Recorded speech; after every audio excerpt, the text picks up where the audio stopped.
নমস্কার, তোমাদের সবাইকে স্বাগত জানিয়ে আজকের ক্লাসটি শুরু করছি। আজকে আমরা একাদশ শ্রেণীর প্রথম সেমিস্টার শিক্ষাবিজ্ঞান বিষয়ে শিক্ষার বিভিন্ন রূপ যে অধ্যায়টি আছে তার এই গুরুত্বপূর্ণ 50টি এমসিকিউ প্রশ্নের উত্তর আলোচনা করব। চলো আর দেরি না করে এবার আমরা দেখে নিই। প্রথম প্রশ্ন, প্রথাগত শিক্ষার অপর নাম হলো নিয়ন্ত্রিত শিক্ষা। 2 নম্বর প্রশ্ন, শিক্ষক ও শিক্ষার্থীর প্রত্যক্ষ সম্পর্ক থাকে যে শিক্ষায় তা হলো নিয়ন্ত্রিত শিক্ষা। পরের প্রশ্ন, প্রশিক্ষণপ্রাপ্ত শিক্ষক নিয়োগ করা হয় যে শিক্ষা ব্যবস্থায় সেটা হলো নিয়ন্ত্রিত শিক্ষা। 4 নম্বর প্রশ্ন, সরকারি চাকরির পরীক্ষা দেওয়ার জন্য প্রয়োজন প্রথাগত শিক্ষা।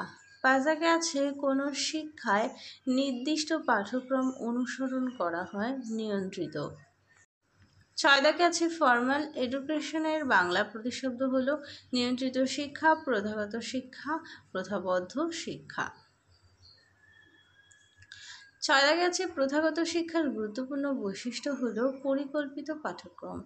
7 নম্বর প্রশ্ন, প্রথাগত শিক্ষায় 18 থেকে 21 বছর পর্যন্ত শিক্ষাকে বলা হয় স্নাতক শিক্ষা।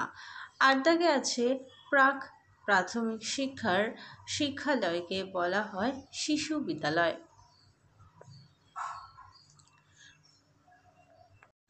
পরের প্রশ্ন, প্রথাগত শিক্ষা স্নাতকোত্তর স্তরের সময়সীমা হলো 2 বছর।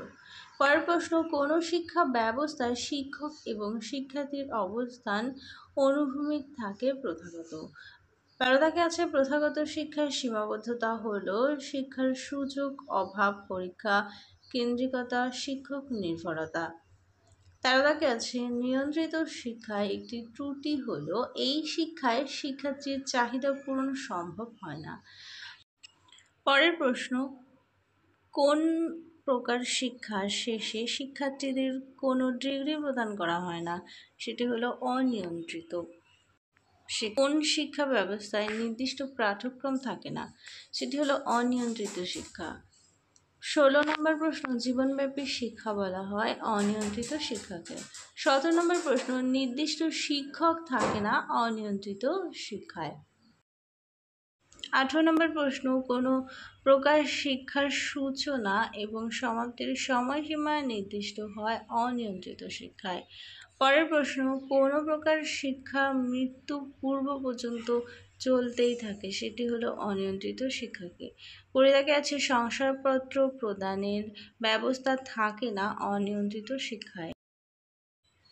পরের প্রশ্ন, অনিয়ন্ত্রিত শিক্ষার বৈশিষ্ট্য হলো এই শিক্ষা সর্বদা ঘটে চলেছে, এই শিক্ষাকে নিয়ন্ত্রণ করা সম্ভব নয়, আর এই শিক্ষা অনুকরণ নির্ভর।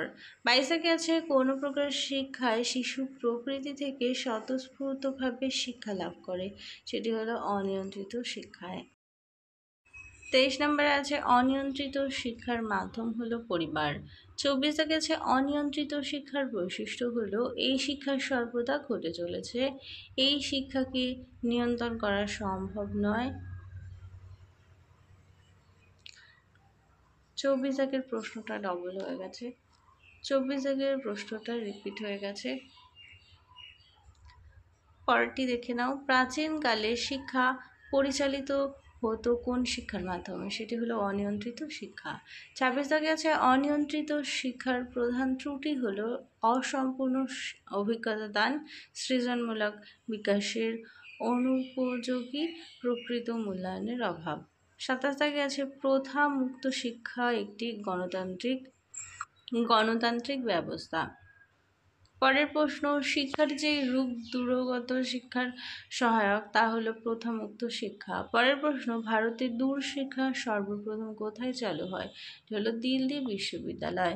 30 দাগে আছে শিক্ষণের থেকে শিক্ষণের ওপর গুরুত্ব আরোপ করা।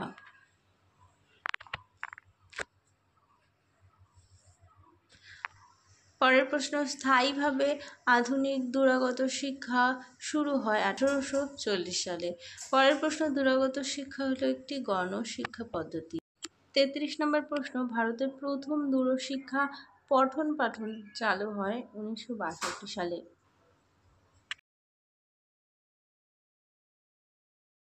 34 34 তাকে আছে কে দূরাগত শিক্ষাকে ডিস্টেন্স স্টাডি বলেছেন? উত্তরটি হবে ডেলিং। পরের প্রশ্ন, স্থায়ীভাবে আধুনিক দূরগত শিক্ষা শুরু হয় 1840 সালে। 36 তাকে আছে বিধিমুক্ত শিক্ষার একটি দুর্বলতা হলো ফিডব্যাকের অভাব। উত্তরটি হবে ফিডব্যাকের অভাব।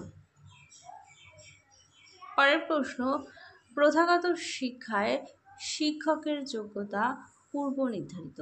পরের প্রশ্ন, শিক্ষা ব্যবস্থায় কোনো কিছুই পূর্ব পরিকল্পিত থাকে না, সেটি হলো অনিয়ন্ত্রিত শিক্ষায়। আর 29 পরের প্রশ্ন, অনিয়ন্ত্রিত শিক্ষা ব্যবস্থার পাঠ্যক্রম অনমনীয় হয়। 40 দাগে আছে মোদালিয়ান কমিশনের দ্বিতীয় শিক্ষক বলেছে পাঠাগারকে। 41 দাগে আছে প্রথাগত শিক্ষার্থী যে কোনো সময় শুরু করতে পারে না। আর 42 দাগে আছে শিক্ষক ছাড়া নিয়ন্ত্রিত শিক্ষা চলতে পারে না। 43 দাগে আছে একটি দলগত শিক্ষা হলো নিয়ন্ত্রিত। 44 নম্বর প্রশ্ন, অনিয়ন্ত্রিত শিক্ষা অনুকরণের শিক্ষা। 45 নম্বর প্রশ্ন, পরিবার, ক্লাব, ধর্মীয় প্রতিষ্ঠান হলো অনিয়ন্ত্রিত শিক্ষার মাধ্যম। 46 নম্বর প্রশ্ন, অনিয়ন্ত্রিত শিক্ষা হলো সর্বাপেক্ষা প্রাচীন শিক্ষা। পরের প্রশ্ন, 1973 সালের পিটারস দূরগত শিক্ষা পদ্ধতিকে শিল্পন এর বিষয়টিকে সংযুক্ত করেন। পরের প্রশ্ন, নৈশ বিদ্যালয় পশ্চিমবঙ্গের মোট প্রতিষ্ঠিত হয়েছে 2000টি। 49 দাগে আছে প্রথা বহির্ভূত শিক্ষা হলো অপ্রত্যক্ষ শিক্ষা। 50 দাগে আছে বিজ্ঞান ক্লাব হলো একটি অনিয়ন্ত্রিত শিক্ষা প্রতিষ্ঠান। তাহলে চলো তোমাদের এই অধ্যায়টি থেকে 50টি গুরুত্বপূর্ণ প্রশ্ন দেখিয়ে দিলাম। আবারও পরের অধ্যায়গুলো নিয়ে খুব তাড়াতাড়ি দেখা হবে। ভিডিওটা ভালো লাগলে অবশ্যই লাইক, কমেন্ট ও বন্ধুদের সঙ্গে শেয়ার করতে ভুলো না। সবাই ভালো থেকো, সুস্থ থেকো। ধন্যবাদ।